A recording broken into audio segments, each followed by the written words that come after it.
2-3, subtracting integers. We're actually not going to subtract integers. We're going to turn these problems into something more manageable, addition problems.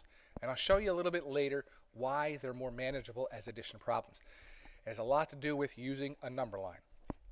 Okay, so to turn a subtraction problem into an addition problem, you must rewrite the problem as follows. The first number plus the additive inverse of the second number.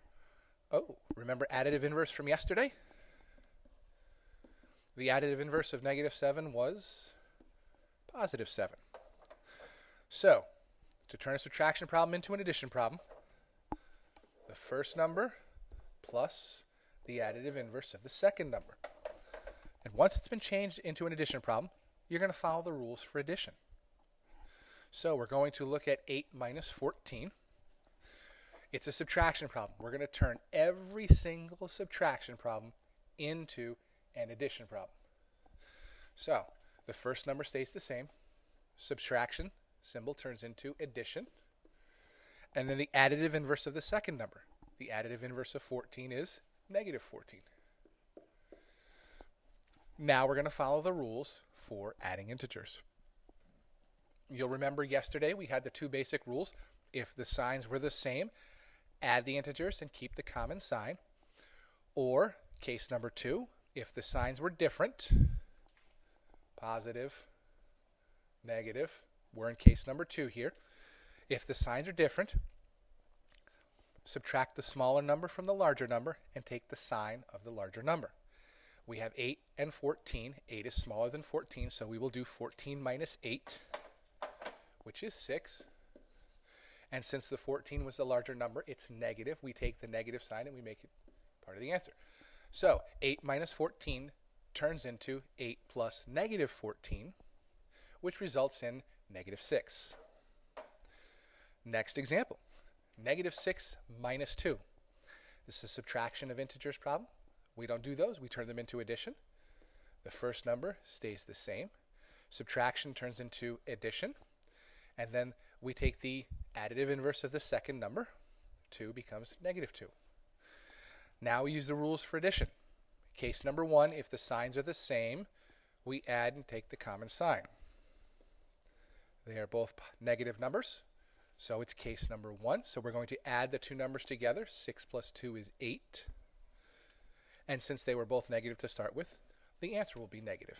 So -6 minus 2 turns into -6 plus -2, which is -8. As you look at this board, pay no attention to the stuff at the bottom. We'll talk about that later when I address the number line. But first, we're going to do the two examples up at the top. We have 4 minus -6. It's a subtraction problem. We're going to turn it into addition. The first number always stays the same. Subtraction turns into addition. And then we take the additive inverse of the second number. The additive inverse of -6 is +6. And so now we have to decide if it's case 1 or case 2 from adding integers. Case 1 is if the signs are the same. Oh, they are, both positive. So we're going to add the two numbers, 4 plus 6, we're going to get 10. And then we're going to take the sign from the common sign from the two numbers, which was positive, so the answer is +10. Second example, -7 minus -10. So we want to turn this into an addition problem to make it a little bit easier to deal with. First number, -7, stays the same. Subtraction turns into addition. And then we take the additive inverse of the second number. -10 becomes +10. Case 1 says if the integers have the same sign, they do not have the same sign. We have a negative number, -7 and a +10. Not case 1, so it's got to be case 2. If the signs are different, subtract the smaller number from the larger. So we're going to subtract 7 from 10. 10 minus 7 is 3. And we're going to take the sign of the larger number. In this case, 10 was larger. It's positive, so the answer is going to be +3. So now we're going to deal with the number line. And we're going to see why, at the very beginning, I said we're not going to subtract integers. We're going to turn it into something more manageable. This is the reason why. The number line method may be used for subtracting problems as well. It can be messy and confusing. Look at the example, 4 minus -6.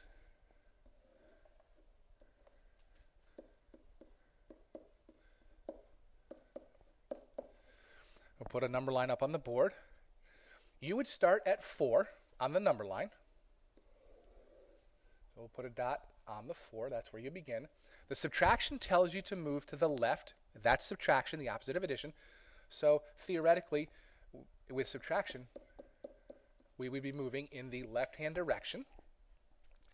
But you actually move to the left -6 spaces, which means you actually to the right to get to 10. So that's kind of messy and kind of confusing. So it's much easier to actually take the problem and turn it into an addition problem and then solve it that way. Our last example today is 7 minus 4. The very beginning, when we first started solving examples, I said you need to turn every single subtraction problem into an addition problem and follow those rules. So, as we get ready to turn 7 minus 4 into addition, we're not going to in this case. Think for a moment. Do we need to turn this into addition in order to get an answer? Occasionally, probably not very often, during your homework tonight, you'll run into a subtraction problem where you don't need to turn it into addition. Do you need to turn this into 7 plus -4 to recognize that 7 minus 4 is 3? So you need to use your judgment.